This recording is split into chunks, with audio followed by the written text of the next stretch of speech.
Chicos, buenas tardes. Bienvenidos a la clase complementaria de la unidad número 7, residuos, en la que vamos a ver lo que es un relleno sanitario.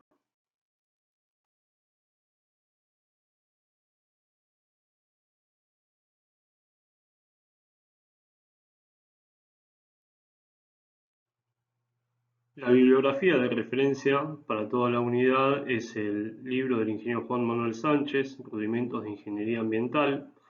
Y en este punto en particular no hay un capítulo, sino que una parte del capítulo de suelos y lo van a poder encontrar en la página 295 a 324. Bueno, antes de empezar a hablar sobre el relleno sanitario, es importante que tengamos en cuenta cuáles son los efectos ambientales que genera la basura.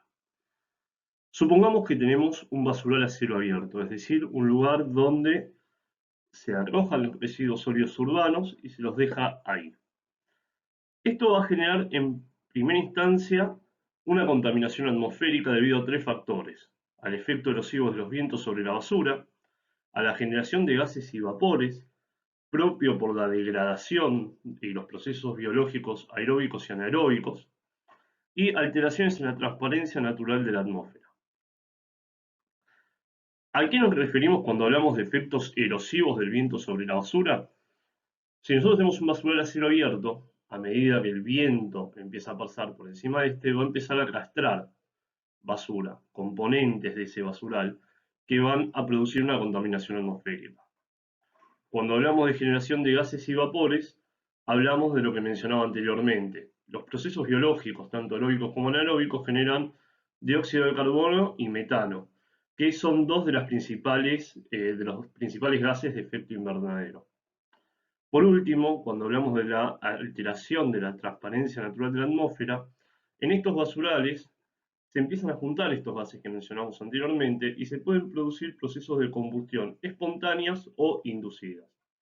Estos procesos de combustión van a alterar la transparencia natural de la atmósfera, pues son un incendio. Entonces van a tener humos, van a tener gases y otros componentes que van a aportar a esa alteración de la transparencia natural. Cuando nos referimos a la contaminación hídrica, hablamos de los procesos de escurrimiento superficial e infiltración. Pero escurrimiento superficial e infiltración ¿de qué? De los líquidos lixiviados. Estos líquidos lixiviados son los líquidos que se generan por la descomposición de la basura, que sumado a la compactación que se va teniendo cada vez que ponemos más basura encima una de la otra, el mismo peso va haciendo que se libere más líquido a medida que avanzan los procesos de degradación, más el agua de lluvia, nos da una totalidad de líquido que se va generando constantemente.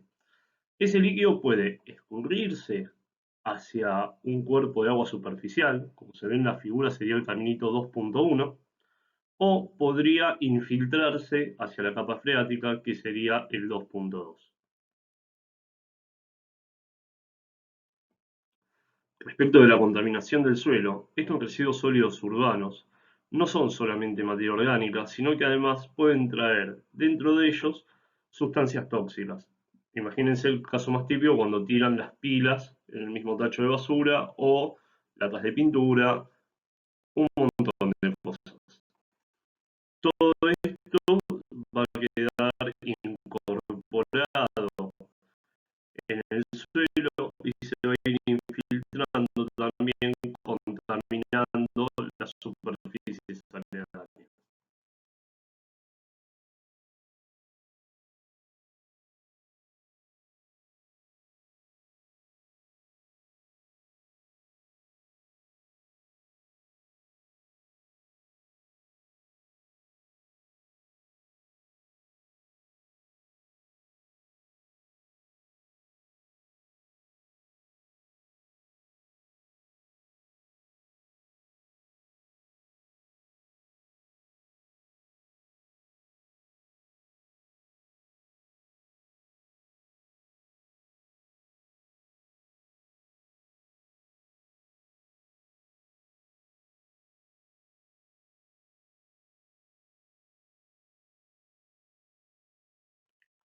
Además de los tres casos comentados anteriormente, se genera en estos basurales un ambiente propicio para la proliferación de roedores y otras alimañas, como insectos, aves, bichos en general.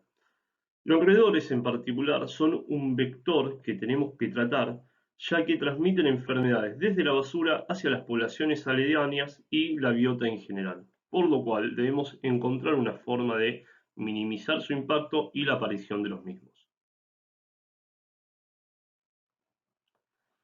Existen también consecuencias sociales y económicas.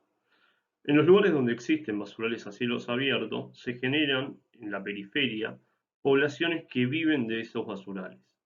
Viven de ellos tanto para recolectar basura para después venderla, como también para directamente alimentarse de ella. Esto se ha visto innumerables veces en los noticieros del mediodía. ¿Cuál es el problema? No solo que la vulnerabilidad social de estas personas, sino también que están sometidas a dos tipos de riesgos. Uno, el biológico, de la transmisión de enfermedades que pueden llegar a sufrir, sino también un riesgo en su seguridad, ya que los basurales no cuentan con medidas de seguridad adecuadas para que la gente deambule libremente dentro de ellos.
Así planteado el problema del impacto de la basura, se llega a la idea del relleno sanitario como una obra de ingeniería cuyo objetivo es la disposición final de la basura, de manera que no se contamine el medio ambiente ni se afecte la salud ni la seguridad del personal que lo vaya a operar.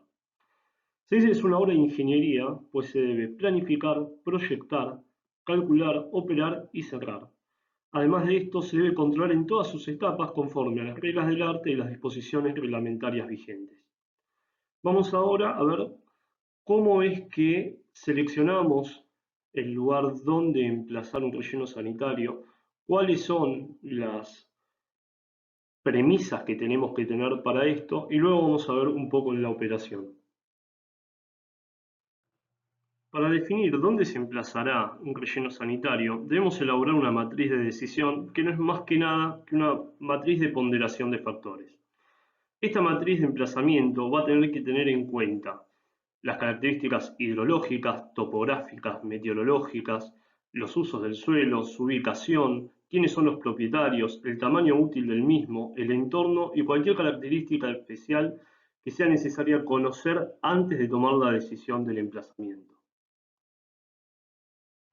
Como mencionamos anteriormente, una de las características a evaluar al momento de decidir el emplazamiento de un relleno sanitario son las características hidrológicas del predio.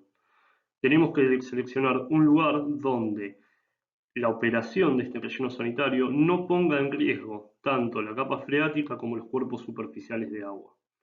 Algo que les pido que recuerden o que tengan en cuenta es que el agua, el líquido que va a lixiviar de la basura, así se llama, el líquido lixiviado, que es lo que juntamos de toda la compactación, no va a ser solamente el líquido propio de la basura, sino que también se va a sumar agua de lluvia que va a caer y va a escurrir y se va a infiltrar.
Es por esto que a la hora de seleccionar un predio para el emplazamiento de un relleno, tendrá una ponderación mejor el que tenga una mayor distancia a la napa freática, una mayor distancia a los cuerpos de agua superficiales y también a poblaciones aledañas.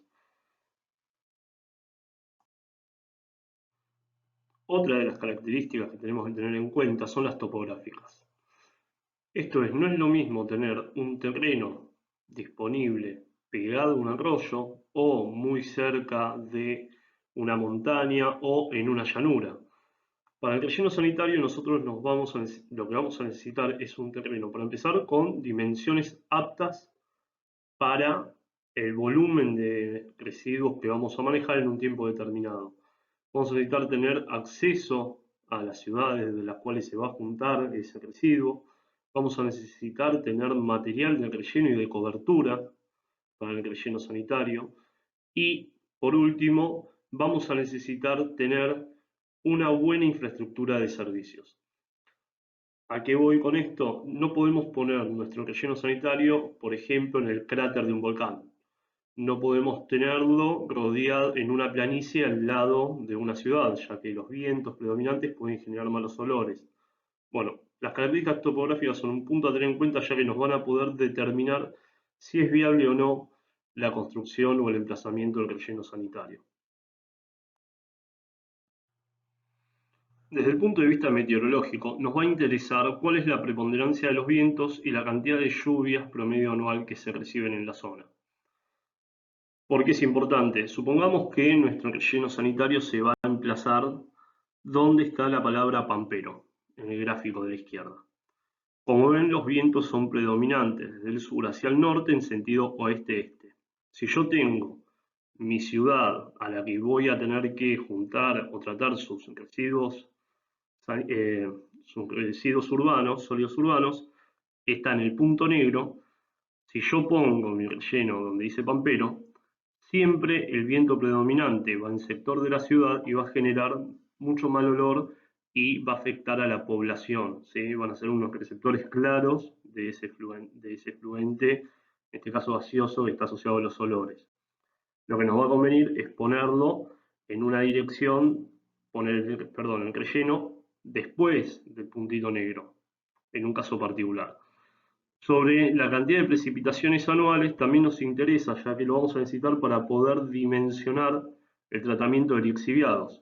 Si yo voy a tener mucha lluvia, voy a tener una planta más grande. Si tengo menos lluvia, una planta más chica.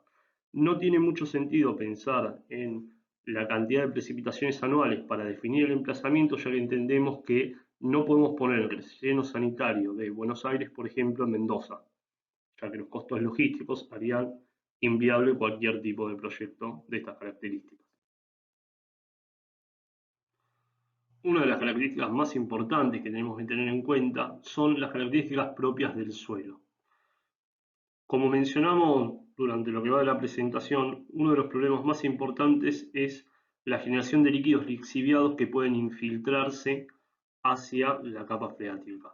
Bueno, si nosotros tenemos un terreno donde la característica o la textura del suelo sea arcillosa, franco-arcillosa, va a ser más impermeabilizante, por lo cual va a tener una ponderación positiva mucho más alta que uno que sea arenoso y que va a permitir esa infiltración.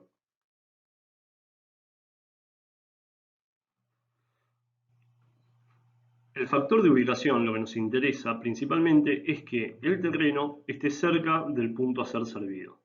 Es decir, que mi tratamiento esté cerca de su fuente de generación. Además de eso, también es importante las vías de acceso. No nos sirve tener un relleno sanitario a 20 kilómetros, pero que no tenemos calle para llegar y tenemos que ir a campo traviesa. Lo ideal es tener una calle pavimentada, segura, para que el traslado de esos residuos sea seguro desde la fuente de generación hasta la de tratamiento. En la imagen tienen en verde, o sea, el punto verde grande que se ve es Campo de Mayo.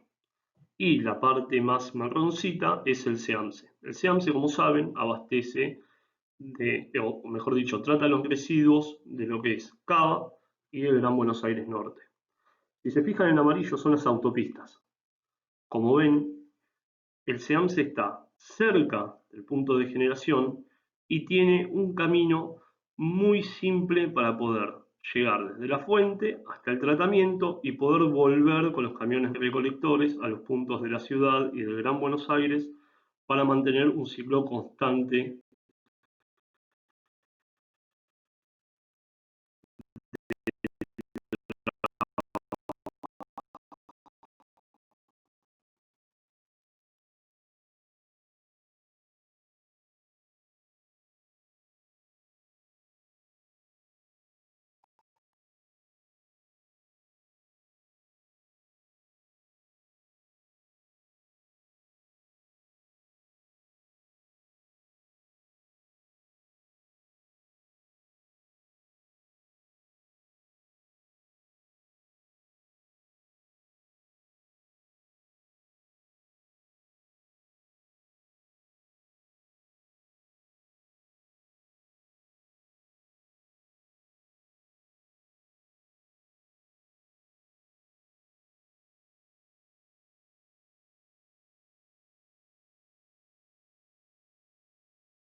Otro punto a tener en cuenta es el uso actual del suelo. No podemos utilizar para un relleno sanitario, por ejemplo, una cancha de fútbol. No podemos usar, no sé, la cancha de Boca porque está cerca de la ciudad y porque tiene muchas, muy buenas vías de acceso y es un punto neurálgico.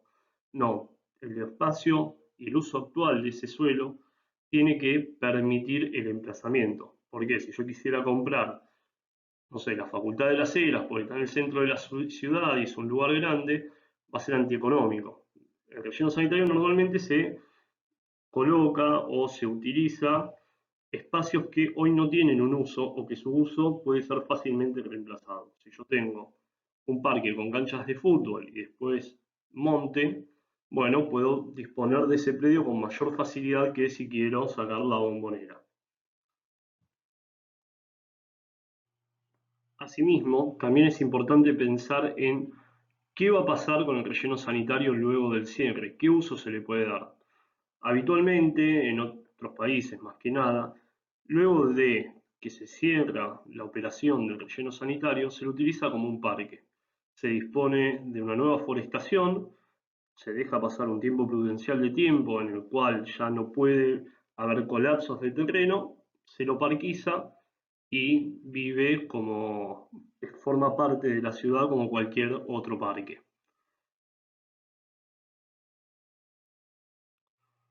Otro de los puntos importantes es quién es el propietario del terreno sobre el cual estamos evaluando la implantación. Como mencionamos antes, nada es lo mismo que otro ni pondera de la misma manera. No es lo mismo si yo soy el municipio y dispongo de tierras municipales, que si hay un terreno nacional sobre el cual tengo que solicitar autorización o si es un terreno privado que lo tengo que comprar. Cualquiera de los tres son factores a tener en cuenta en la ponderación para el posible emplazamiento. Por último, tenemos que tener en cuenta el tamaño útil del terreno, es decir, ¿Cuántos años nos va a durar ese terreno en función de la tasa de generación de residuos y de recolección que vamos a tener? La marcha de cálculo la tienen a continuación en la filmina, que se basa básicamente en la cantidad de habitantes a ser servidos, el volumen generado de basura, que va a ser función del peso de la cantidad de basura recolectada por habitante y por día, el cual vamos a tener que tenerlo estudiado de antemano. Normalmente lo vamos a tener porque es un valor histórico, salvo que la población sea totalmente nueva. ¿Y cuál es la superficie que se va a ir rellenando diariamente? La duración del terreno va a ser la superficie del terreno dividido la tasa de generación diaria por la cantidad de días de un año.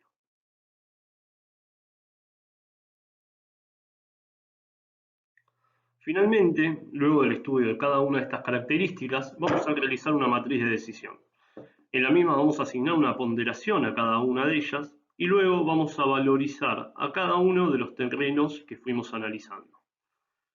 La idea es que la ponderación más alta nos va a dar el terreno más apto para el emplazamiento. Si se fijan en la matriz, ven que abajo hay dos últimos ítems que son entorno y características especiales. Cuando nos referimos a características especiales es que el terreno no sea una reserva aborigen, que no tenga ruinas o restos arqueológicos que puedan generar un conflicto con los vecinos o con alguna comunidad. El entorno se refiere a las poblaciones aledañas, que no vayamos a tener que desplazar a nadie ni afectemos la vida de las personas por el hecho del emplazamiento, más allá de lo que fuimos mencionando del impacto que tiene la basura y el acopio dentro de una ciudad o una población.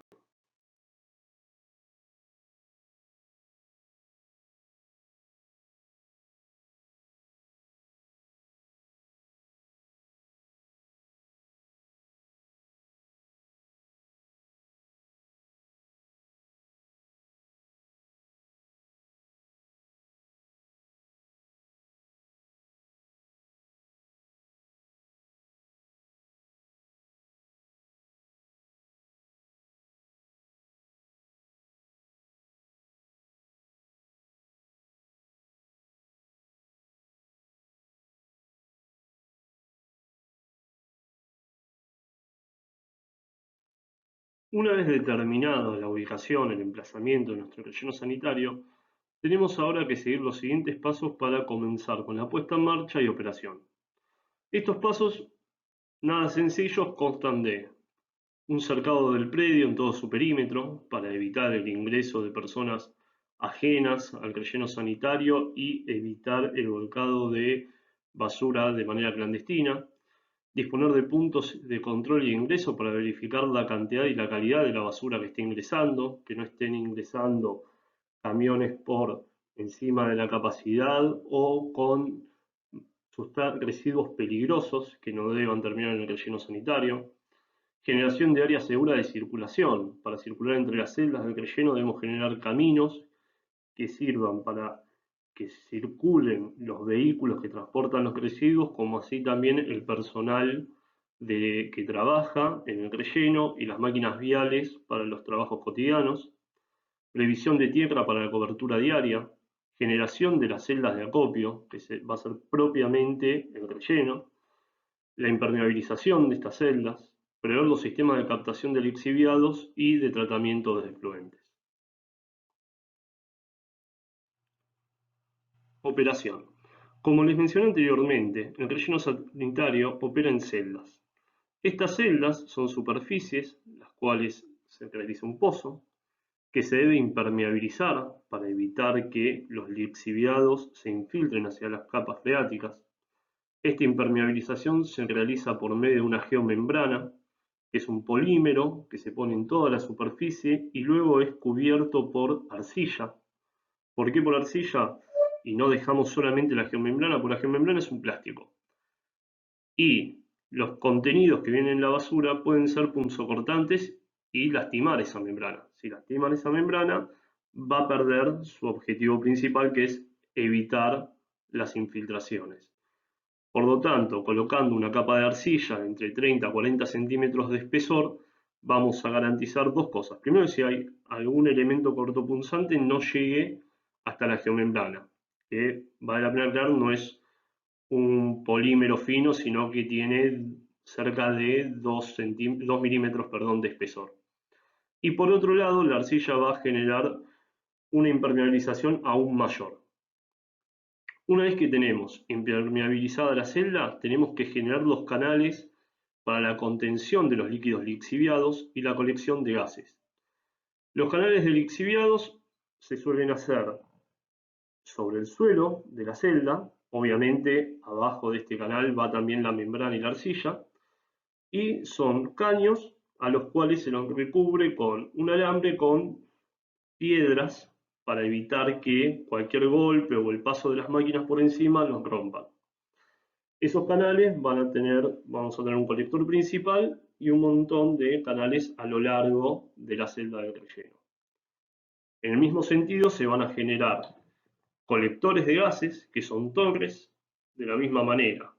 Va a haber un caño central donde va a estar ubicado donde se van a conectar los gases, es un caño perforado y va a estar recubierto en su contorno con piedras y una malla metálica.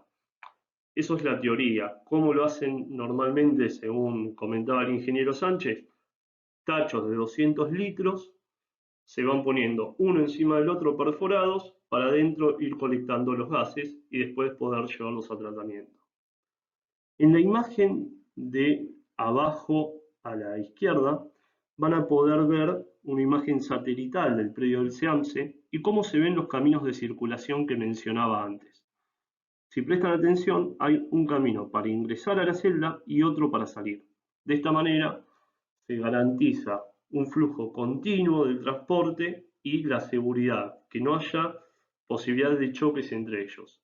Llega el camión hasta la celda, como se muestra en la figura del río a la derecha, vuelca la basura y luego maquinaria pesada, un tractor, compacta aún más la basura contra la celda y todos los días al finalizar se le hace una cobertura diaria de unos 20 centímetros de tierra. ¿Para qué es esta cobertura? Para atacar uno de los impactos que mencionábamos en las primeras filminas, que no se acerquen roedores y los pájaros tampoco estén comiendo esa basura que queda expuesta.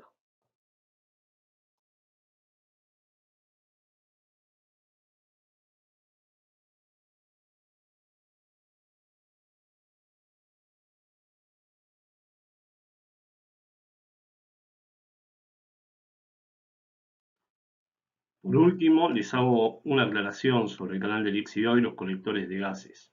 Ese recubrimiento que se hace el caño perforado con piedras y malla metálica tiene como objetivo no solo la protección mecánica, como les mencioné anteriormente, sino que se tape el caño con los propios restos de las basuras, bolsas que van quedando dentro del relleno, ¿sí? En la siguiente figura vemos el corte de una celda de relleno y los canales de lixiviados y de colección de gases. El de lixiviados es el que ven abajo a la derecha y el de colector de gases el que va en sentido vertical. Como ven, en la celda, los distintos niveles, se ve la capa de cobertura diaria. Obviamente esto es una animación, pero representa lo que sucede en realidad. Estos lixiviados son captados y bombeados a una planta de tratamiento. No hay una planta por celda, sino que hay una planta dimensionada para la totalidad del relleno a lo largo de su vida útil, la cual empieza a funcionar a menor capacidad y luego va a ir aumentando hasta llegar a la capacidad instalada por diseño. A continuación, lo que se ve es la planta de tratamiento de lixiviados de la planta del SEAMSE, operado por la empresa Texan. En esta planta tenemos primero un tratamiento anaeróbico, que es donde se juntan todos los lixiviados de las celdas. Este tratamiento anaeróbico también hace de sedimentador primario al proceso, por lo cual tiene un tratamiento posterior de limpieza. Luego de un tiempo de permanencia dado en función del caudal de efluente, es bombeado a una planta de tratamiento de barros activados, que es la segunda etapa, y una vez superado el tiempo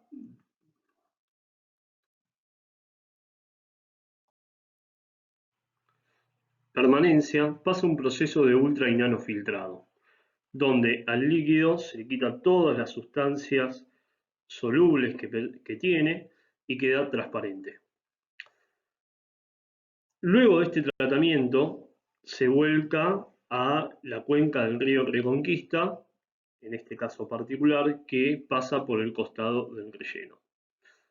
Algo que todavía no les dije es que son los puntos de control. O sea, así como nosotros hacemos toda esta obra de ingeniería para no contaminar la cuenca hídrica, ya sea subterránea o superficial, tenemos que llevar un proceso de control permanente que va a durar hasta años después del cierre del relleno sanitario, de manera de poder evidenciar si es que hay filtraciones, si se rompió una celda y cómo sanear dicho problema. En el siguiente slide les dejo un video de la planta de tratamiento que acabamos de ver, explicado por un operario, donde nos da idea de algunos de los parámetros que se utilizan para el proceso biológico.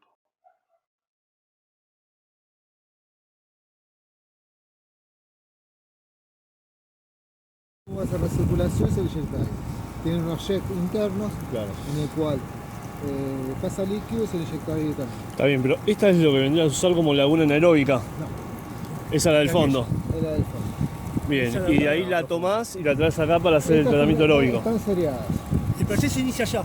En aquellos Claro. caños negros que se ponen en la punta, ahí entra el líquido. El crudo sería. Bien, Todo esto trabaja todas las bacterias anaeróbicas. Pasa, tenemos un sistema de bombeo en la punta, en aquella punta, en el cual pasa a una primera etapa llamamos homogenización. La homogenización lo que se hace, se mezcla con parte del reciclado de esta planta sí. con el ingreso. Después pasa a una segunda etapa que es desnitrificación, en el cual se controla la cantidad de nitritos que tiene el agua, y nitratos, y de amoníaco. Bien. Y después se pasan a esta etapa que es le damos estas dos pletas trabajan todas bacterias aeróbicas. Lo que se hace acá solamente es que las bacterias coman. Claro, Bien. estabilización de la La DBO. de oxígeno, no cuesta mucho tiempo las bacterias sin Sí, sí, porque mueren, sí. Nosotros tenemos acá poniéndose que se chequea constantemente. Cuando nos pasamos un poco más, paramos. O sea, ahora estamos con un excedente de oxígeno. Entonces ya los blowers, por lo que pongo muy abajo, ya no supera. Ya lo paramos. Bien, que labure la bacteria y ¿Cuánto dejan después... parado, por ejemplo, ahora? Ahora estamos dejando 2 horas. 2 horas aguanta y después le damos de nuevo y así. Lo van chequeando. Si a la hora vemos que empieza a bajar mucho el oxígeno, Empieza a inyectar de vuelta. ahora eso va mucho según la cantidad de comida que tenemos. Che, ¿a qué nivel de... qué concentración de oxígeno lo mantienen? Está ahora- 9,2 es el tope para 20 grados, diga No, ustedes. no, está mucho más. ¿Mucho más bajo? Sí. Con 3 partes ya estamos. Ah, Son bien. mucho más bajos. No, casi no las veo. Con mucha oxigenación también lo veo inicial. ¿Qué temperatura también tenés de agua? El ambiente. Varía. Sí. Acá varía. Sí. Varía en dos Bastante sentidos, bastante sino lo que profundo. viene, cómo está el ambiente y cuánto estamos reprocesando. Porque el sistema de filtrado que tenemos acá es MBR. El MBR, a distintos de otros sistemas que tenemos allá, aquellos son por batch. Acá no. El MBR recircula constantemente. Y lo que se extrae es parte se filtra parte de eso. Date una idea que más o menos así va a ser la planta que vamos a hacer allá. Una chica nada más, lo mismo, Sí. pero más chica. Más chica. Che, ¿y esta laguna que es tipo facultativa? No, es toda esa Esa es agua es la tratada. salida. Ya es Ya tratada. es tratada. Y esto va directamente Lo al... queremos tirar al río, lo podemos hacer. Se sale acá, que un poco también es temático, y después de la salida, Ah. el excedente va al río. Bien. Acá Tiene un hay devoto. patos, todo, hay peces. Sí, sí, los vimos Sí, cuando sí. llegamos. Sí, sí, hay. Ah, ¿peces también? Sí, sí. Le tiramos. Tuvimos problemas con algunos por un poco ¿cómo se llama? No nos acomodaron un poco a la salinidad que tiene. Viste, bueno, tuvimos que buscar otros peces con un poquito más la salinidad. Sí, no es mucha la que tiene. Sí, no tiene mucha. O sea, los valores que nosotros. Vamos ahora a ver el tratamiento de gases. Estos gases que se generan, el biogás, producto de la descomposición de la materia orgánica que están en los residuos, en una primera etapa, en los primeros rellenos, directamente se venteaba a la atmósfera. Ahora, como sabemos, se genera mucho metano, el cual es un gas de efecto invernadero muy pesado, por lo cual comenzó, cuando se evidenció esto, se comenzó a quemar en chimeneas que recolectaban ese gas, las que fuimos viendo antes, y flameaban libremente. No sé si alguno recuerda, pero hasta hace 10 años uno pasaba por el SEAMSE y se veían de noche esas antorchas encendidas.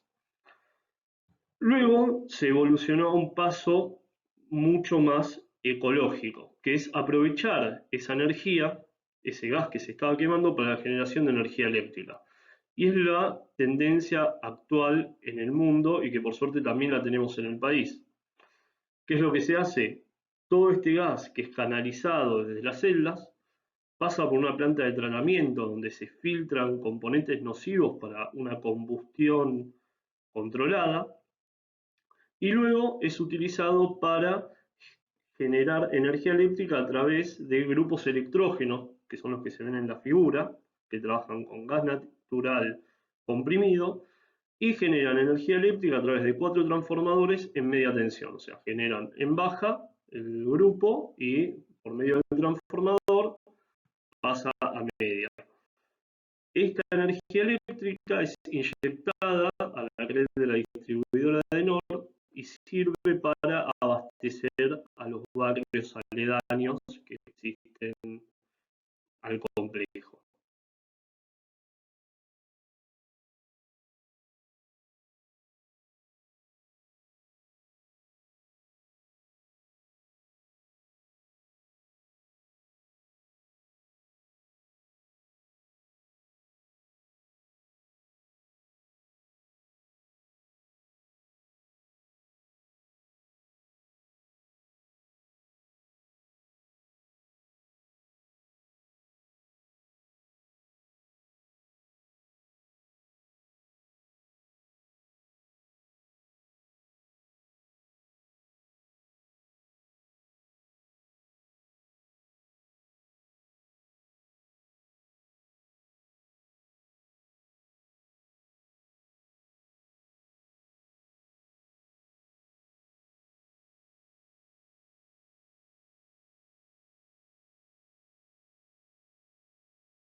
Una vez que termina la vida útil del relleno, tenemos que proceder al cierre.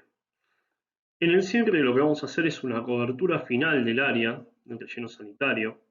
Vamos a hacer un diseño y rehabilitación paisajística. Esto quiere decir, vamos a plantar especies de árboles para parquizarlo, vamos a dejarlo apto para actividades recreativas o lo que disponga el municipio a cargo o la ciudad a cargo del mantenimiento. Y principalmente lo que vamos a hacer es continuar controlando los parámetros de los cursos de agua para evidenciar si existen filtraciones y así también vamos a hacer mediciones en la calidad del aire. Anteriormente les decía que teníamos el proceso de tratamiento de los gases. Hoy lo que se hace es la canalización para la utilización para la generación de energía. Bueno, este proceso va a durar X cantidad de años como sea el tamaño del relleno sanitario, por lo cual es una actividad que vamos a tener que seguir controlando, midiendo y evidenciando si empieza a existir algún tipo de problema. Otro de los controles que debemos de hacer es respecto de hundimientos y colapsos de las celdas. Si tuviéramos, por ejemplo, un canal de colección de gases lixiviados que se tapa, los gases van a empezar a acumularse en el relleno y pueden llegar a producir explosiones. Bueno, de eso también tenemos que estar atentos si es que en algún momento disminuye el caudal de estos gases.